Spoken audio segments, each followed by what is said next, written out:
హల్లెలూయా, praise lord. ఎలా ఉన్నారు? ప్రభు నామమున మీ అందరికీ వందనాలు. ఈ రోజు మన దేవుడు మనకి ఇచ్చే వాగ్దానం ఏంటో చూద్దామా? రోమీయులకు రాసిన పత్రిక 8వ అధ్యాయము 15వ వచనం.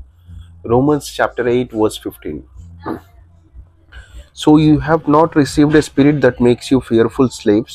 Instead, you received God's spirit when he adopted you as his own children.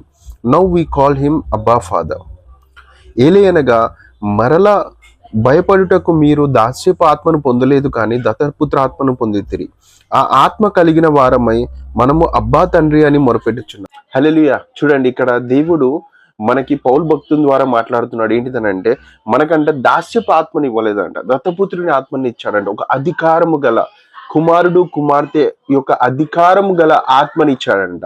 అంటే ఈ ఆత్మ మనని భయపడటానికి కాదు, కానీ అన్ని వాటిల్ని ధైర్యముగా, అంటే ఒక విధంగా చూసుకుంటే, నార్మల్ గా చూసుకుంటే, ఇప్పుడు సృష్టికర్త గనక నీకు తోడుగా ఉంటే, సృష్టిని చేసిన వాడే నీకు తోడుగా ఉంటే, సృష్టిని చేసిన వాడే నీ తండ్రి అయితే, ఇంకా నీకేం కొదువ కదా. నువ్వు దేన్నైనా ఆజ్ఞాపించవచ్చు, ఏవైనా చేయొచ్చు.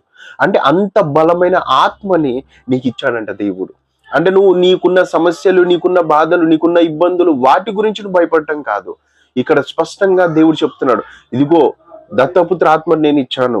అవునా, నువ్వు ఇక ధైర్యముగా, దిగులు పడకుండా, ప్రతి విషయంలో ధైర్యంగా అడుగులయ్యి నేను నీకు విజయాలను ఇస్తాను, నేను నీ పట్ల గొప్ప ఆశీర్వాదాలను కుమ్మరిస్తాను, నేను నీకు తోడుంటాను, నువ్వు దిగులు పడకుండా ముందుకెళ్ళు.